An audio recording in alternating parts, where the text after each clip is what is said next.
3000 বিড়ি নিয়ে গেছেন, বিড়ি সিগারেট। ভাই আমি আপনাদের সহযোগিতা কামনা করি। এই সমস্ত এজেন্সি, এই সমস্ত গ্রুপ লিডাররা যদি বাংলাদেশে গিয়ে চোরাকারবারি, বিড়ি, জর্দা, মাদক, সিলেকশন এগুলো নিয়ে যান, তো আমাদের ভাবমূর্তি একেবারে নষ্ট হয়ে যাচ্ছে। আমার মন্ত্রণালয়ে হজ উমরা নিয়ে আমার কোনো কর্মকর্তা যদি 1 টাকা ঘুষ খায়, আমরা তাকে বলবো। আপনারা আমাদেরকে বলবেন, আমার কোনো স্টাফ যদি একেবারে হজ ক্যাম্প থেকে শুরু করে মিনিস্ট্রি পর্যন্ত কেউ যদি কোনো দুর্নীতির সাথে যুক্ত, কোনো এজেন্সির কাছ থেকে টাকা নেয়, they will be punished। আপনারা আমাদেরকে সহযোগিতা করবেন।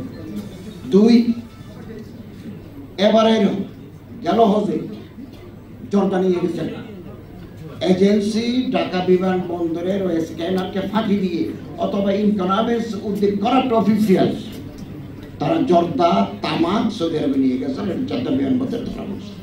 আমরা বিব্রত হই, আমরা লজ্জিত হই। হাজি সাহেবদের প্যাকেট, হাজি সাহেব বলতেছে এগুলো এজেন্সিরা দিয়েছে। জর্দা, তামাক আমার বাংলাদেশের আইনে মাদক নয়, কিন্তু সৌদি আরবের আইনে এটা মাদক। একজন হাজি সাহেবের লাগেজের ভিতরে আপনি জর্দা দিবেন কেন? পয়সা অন্যভাবে আমরা কামাতে পারি না। এগুলো আমাদের বাংলাদেশের মর্যাদা, ভাবমূর্তি ক্ষুণ্ণ হচ্ছে। সবচেয়ে বড় কথা, 10 তারিখ জেদ্দা বিমানবন্দরে 45 জন উমরা হাজি নিয়ে একটা এজেন্সির মালিক গেছেন। তিনি 2 কেজি 800 গ্রাম সোনা নিয়ে বাংলাদেশে ঢুকছিলেন। 45 পিলগ্রিমস নিয়ে